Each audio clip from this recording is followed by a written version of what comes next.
नमस्कार। मेरा नाम राकेश कुमार, आप सभी का स्वागत है कुमार राकेश प्लेनेट पर। सो बात करने वाले हैं केवीएस लाइब्रेरियन आपके इंटरव्यू के बारे में कंप्लीट डिटेल्स। आपका इंटरव्यू किस प्रकार से होगा, कौन कौन से कंप्लीटली क्वेश्चंस पूछे जा सकते हैं, वो टोटल कंप्लीट क्वेश्चंस मैंने यहाँ पे लिखा है। 4 भागों में डिवाइड भी किया है। दूसरा दोस्तों, अगर मैं बात करूँ आपकी पर्सनैलिटी के बारे में, सबसे बड़ी चीज़ आपकी यही रहने वाली है। इसके बारे में बात करेंगे किस प्रकार से पर्सनैलिटी आपको बिल्ड करनी है, कॉन्फिडेंस लेवल आपका हाई होना चाहिए। देखिए, लैंग्वेज की बात करेंगे, रिजल्ट की बात करेंगे। रिजल्ट आपका फाइनली कब तक आ सकता है, मतलब आपको कितना टाइम इंटरव्यू के लिए जो है वो मिल सकता है।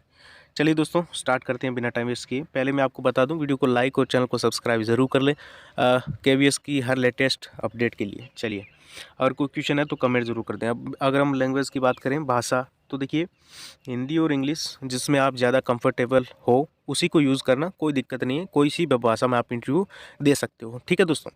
जो पहले फॉर्म आपका होगा उसमें डाटा भरोगे तो हिंदी लैंग्वेज सेलेक्ट कर सकते हो और वहाँ पे आपको पूछ भी लेंगे, ठीक है। देखिए, घबराना नहीं है आपको बिल्कुल भी। सबसे बड़ी बात ये है, आप इंटरव्यू की प्रिपरेशन बाद में करना, पहले अपनी कॉन्फिडेंस लेवल को जो है वो हाई कर लें। देखिए, सबसे पहले मैं आपको पूछूं तो जब आप वहाँ पे एंटर करोगे तो आपको विनम्र तरीके से पूछना है, एकदम अच्छी, एकदम सुंदर विनम्र भाषा में आपको पूछना है, मैं कमन सर, ठीक है। या फिर आप पूछ सकते हो कि सर क्या मैं अंदर आ सकता हूँ, ठीक है। बाद में अब अंदर जाते ही आपको सीधा जाके बैठना नहीं है कि ठीक है भाई साहब अंदर आ गए अब बैठ गया मैं तो। ऐसा नहीं, वहाँ पे आप थोड़े से खड़े जाते ही आपको वो बोल देंगे तरीके से। अब आप जब आप बैठो तो एकदम कमर सीधी करके, ऐसा नहीं कि अकड़ू की तरह बैठ गए, मतलब एकदम कंफर्टेबल होके। कमर को ऐसा भी नहीं है कि आलसी की तरह ऐसे करके बैठ गए, आराम से। ये तो आपको पता ही होगा। अब देखिए, आपके चेहरे पे एक मुस्कान होनी चाहिए, छोटी सी मुस्कान, अगर बोलें तो लिटिल लिटिल स्माइल। अब ऐसा नहीं है कि इस भाई साहब की तरह आप मुस्कुराओ वहाँ पे, ठीक है। इससे तो ये मुस्कान उनको चुभेगी, उनको अच्छा नहीं लगेगा, ठीक है। ये आपकी मूर्खतापूर्ण मुस्कान हो सकती है, ठीक है। लेकिन एक छोटी सी, बिल्कुल छोटी सी, जिससे आपका कॉन्फिडेंस जो है वो साफ साफ झलके, उनको लगे आप जो है वो बिल्कुल घबराए हुए नहीं हो, ठीक है। अब आपको पता है इंटरव्यू जो है वो कम्प्लीटली आपके पर्सनैलिटी टेस्ट होता है। यहाँ पे आपका कोई जीके टेस्ट नहीं हो रहा, ठीक है। ना ही आपका जो है वो ये टेस्ट हो रहा है कि भाई आपको कितना पता है। ये तो मतलब मैटर करता है, लेकिन सबसे पहली बात आपकी पर्सनालिटी की होती है, ठीक है दोस्तों। जीके का तो उन्होंने पहले टेस्ट ले चुके हैं वो। अब देखिए, सबसे पहले इंटरव्यू आपका स्टार्ट कहाँ से होगा। सबसे पहला आपका बेसिक इंट्रोडक्शन से स्टार्ट होगा। वो आप बोल सकते हैं अपने बारे में बताइए, ठीक है। ऐसा तो है नहीं जाते ही आपके ऊपर क्वेश्चन दागना स्टार्ट कर देंगे, नहीं। सबसे पहले अपने बारे में बोलेंगे वो, अपने अपने बारे में बताइए।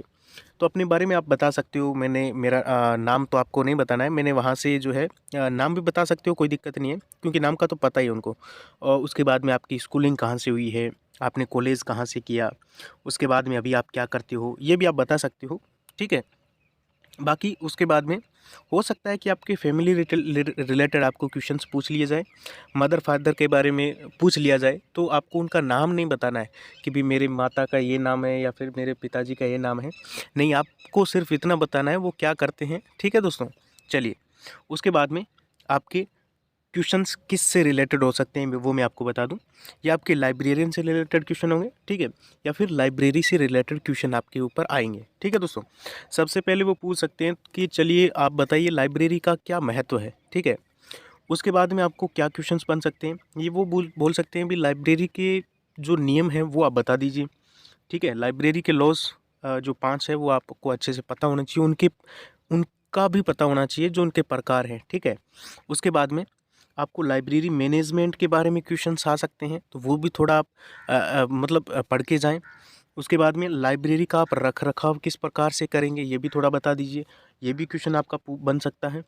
उसके बाद में ये पूछ सकते हैं लाइब्रेरी कितने प्रकार की होती है, बता दीजिए थोड़ा, तो उसके बारे में आपको बताना है। ये भी बताऊंगा, आपको क्वेश्चन नहीं आना है तो क्या करना है, सीधा बोल देना है। थोड़ा सा ज़्यादा टाइम सोचना नहीं है आपको। आपने जैसे 10 सेकंड तक आप सोचने लग गए, तो ऐसा नहीं करना। ये आपकी जो निर्णय लेने की क्षमता को दर्शाएगा कि भी आप निर्णय लेने में बड़ी कमज़ोर हो।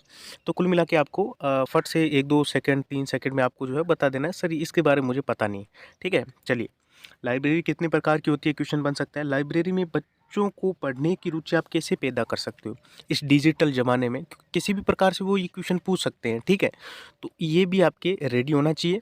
उसके बाद में वही कि डिजिटल टाइम में क्या लाइब्रेरी कोई पढ़ना ज़रूरी है, या फिर आने वाले टाइम में तो ऑनलाइन सब कुछ हो रहा है, तो फिर लाइब्रेरी की आवश्यकता ही क्यों है, ये क्वेश्चन भी आपको पूछ सकते हैं, ठीक है।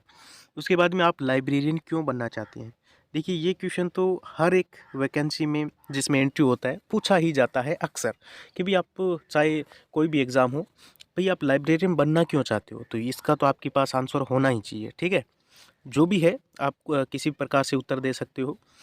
देखिए क्या आपने पहले कहीं लाइब्रेरियन की जॉब किया है, ये भी क्वेश्चन आपका हो सकता है। ठीक है, सारे के सारे इंपॉर्टेंट चीज़ें मैं आपको बता रहा हूँ। अब देखिए लाइब्रेरी साइंस के बारे में आपके क्वेश्चंस बनेंगे, जो आपके 6 पार्ट्स हैं उनको उनके बारे में आपके जो है वो डिटेल होनी चाहिए। ठीक है दोस्तों, ज़्यादा ऐसा नहीं है कि आपको उसके अंदर से क्वेश्चंस पूछे जाएंगे बहुत सारे, ऐसा नहीं है। ये जो 6 पार्ट्स हैं उनके बारे में, ठीक है, अच्छे से आप जो है पढ़ के जाएँ। उसके बाद में अगर हम बात करें 3 नंबर पे आपका बन सकता है व्यवहारिक प्रश्न। ये कुछ हो गया आपका लाइब्रेरी से रिलेटेड, आपके पर्सनली जो बेसिक क्वेश्चंस है वो हो गए। अब आपका व्यवहारिक प्रश्न यही होगा कि आपकी हॉबी क्या है ये बता दीजिए। सबसे बेस्ट क्वेश्चन ये तो बनते ही हैं, ठीक है, ये तो क्वेश्चन आपको पूछे ही जाएंगे। तो देखिए ये आपके क्या है, ये जो क्वेश्चंस हैं इनका उत्तर आप जैसे ही दोगे तो इंटरव्यू को अपने हिसाब से लेके जा सकते हो। ठीक है, पहले आप इसमें आप इंटरव्यू का रुख अपने हिसाब से मोड़ सकते हैं, बिल्कुल सही बात है। जैसे कि आप बोल दो कि मुझे रीडिंग करना पसंद है, आप जो जो बोलोगे ना इंटरव्यू उधर उधर चलता जाएगा, मतलब जो आप बोलोगे उसी से रिलेटेड वो क्वेश्चन पूछते जाएंगे और यहाँ से आप जो है वो अपना कॉन्फिडेंस लगातार बढ़ा सकते हो। अगर आपने कुछ अलग बोल दिया तो फिर तो भाई साहब आपको कुछ आएगा ही नहीं, क्योंकि ठीक है, तो इन चीज़ों का थोड़ा आप ध्यान रखें। देखिए आपने बोल दिया कि रीडिंग मुझे पसंद है, तो वो बोलेंगे आपकी पसंदीदा बुक्स बताइए, उस पुस्तक को किसने लिखा, ठीक है, और वो कुछ अन्य फेमस बुक्स के बारे में पूछ सकते हैं, क्योंकि आपको पढ़ने का शौक़ है तो वो आपने कभी पढ़ी होगी। और भी कई क्वेश्चंस बन सकते हैं। ठीक है, देखिए आपने न्यू बोल दिया कि भी न्यूज़पेपर मुझे पढ़ना पसंद है, तो वो कुछ करंट के क्वेश्चंस भी आपसे पूछ सकते हैं, जीके के क्वेश्चंस भी पूछ सकते हैं। ठीक है, अगर आपने जैसे बोल दिया कि मुझे गेम खेलना पसंद है, तो वो पूछ सकते हैं उस गेम में कितने खिलाड़ी हैं, उसको कैसे खेला जाता है, प्रसिद्ध खिलाड़ी क्या है, उससे रिलेटेड करंट के क्वेश्चंस भी बन सकते हैं। तो ये चीज़ें थोड़ी आप जो है वो प्रिपरेशन करके जाइए। अब चौथा जो पार्ट रहेगा आपका, वो जहाँ से आप बिलोंग करते हो वहाँ से पक्का ही क्वेश्चन बनते हैं दोस्तों। ठीक है, जहाँ से भी आप बिलोंग करते हो उस जगह की आप कंप्लीट डिटेल्स लेके जाएं। ठीक है, जैसे अगर आप किसी गांव से रिलेटेड हो, मतलब गांव में रहते हो, तो गांव के बारे में थोड़ा बहुत आपको ऐसे पूछेंगे, उसका कोई ज़्यादा नहीं। अब आपके ज़िले के बारे में क्वेश्चन बनेगा पक्का, ठीक है, जिस ज़िले में आप रहते हो। उसके बाद में हो सकता है उस स्टेट के बारे में भी कुछ क्वेश्चंस हो सकते हैं, तो उस चीज़ को आप अच्छे से पढ़ के जाइए। जैसे कि वहाँ के प्रसिद्ध स्थल के बारे में बताइए, किस चीज़ के लिए वो प्रसिद्ध है, वहाँ का बेसिक ज्ञान है। कुल मिला के आपको अपना कॉन्फिडेंस बरकरार रखना है अंत तक। देखिए मैं आपको बता दूं, शुरुआत में आपका कॉन्फिडेंस थोड़ा सा गिरेगा, लेकिन फिर आपको पता चलेगा इतना भी खतरनाक इंटरव्यू है नहीं, तो आपका अंत में कॉन्फिडेंस अच्छा हो ही जाता है। अगर आप शुरुआत में अगर ज़्यादा घबरा जाते हो तो फिर तो वो अलग चीज़ है, आप और भी ज़्यादा घबराते जाओगे।